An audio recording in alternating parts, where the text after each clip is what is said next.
All right. So if you're getting errors while trading futures on Binance, yeah, that can be confusing. But most of these issues have simple fixes.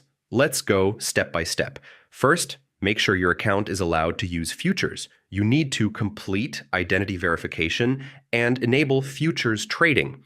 If you see an insufficient balance error, you probably need to transfer funds from your spot wallet to your futures wallet. Some errors happen because of leverage settings. Try lowering your leverage if your margin isn't enough. Make sure your order size meets the minimum requirement. Too small or too large orders can get rejected. If there's a margin error, check whether you're using cross or isolated margin and adjust it if needed. Sometimes it's just a network issue or temporary system error. Refresh the page or restart the app. Binance futures may be under maintenance sometimes. If that's the case, just wait until it's back online. If you still can't fix it, contact Binance support with a screenshot of the error.